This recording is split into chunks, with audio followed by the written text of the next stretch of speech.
Dr. Hospers earlier talked somewhat about privacy, and I think privacy is a real important issue because I've decided, after having campaigned for a year, talking to a lot of different kind of groups, that if we wanted to use one particular issue to bring as many groups of people together and to think about what we're talking about, really, I believe it's the privacy issue.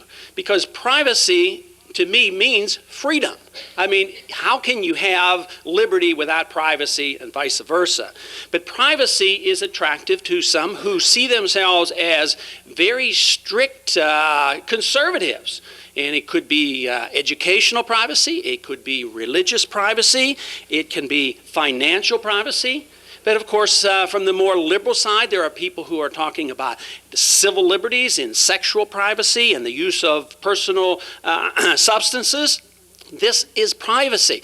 And if we can get all the groups together to really understand that privacy brings all the people together, I think this is one of the issues that should be used to unify. And yet, what has generally happened? If we're not cautious, frequently that issue can be used to stereotype us and turn us off, because all of a sudden they'll say, oh, the libertarians are those who are the ones who want to shoot heroin.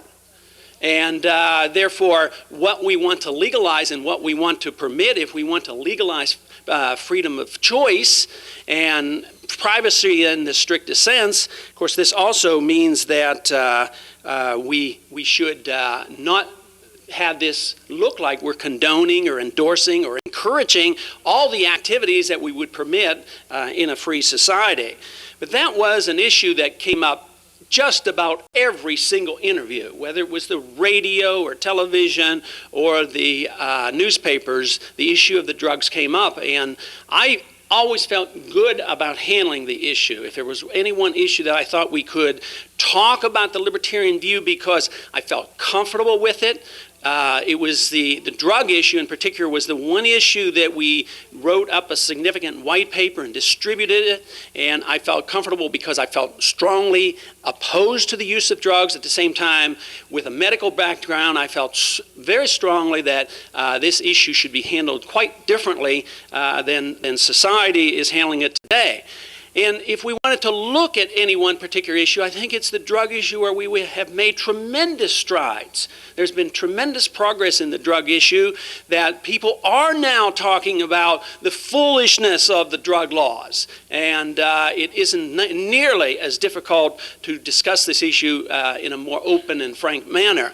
I think we're a long way off from achieving our goals, but at least the discussion has changed. I believe it occurred even during this past year or so that there was a significant change in this discussion, and I was invited to a speech at the Federalist Society, and this is a large number of attorneys, conservative attorneys, more so than libertarians, but they had a good panel there of both liberals, conservatives, and libertarians discussing this issue. So it's a very good opportunity for us to pursue this and continue with it, because this drug issue and this crime issue is not going to go away. And they're starting to wake up to the fact that, realizing that that there is a connection. There was a report today, I believe in the New York Times, explaining that another group of policemen were just arrested because it was in their interest to sell drugs inside the prison. And I quite frequently made the comment that made people stop and think, you know, if you can't keep drugs out of the prisons, how are you ever going to keep drugs off the streets?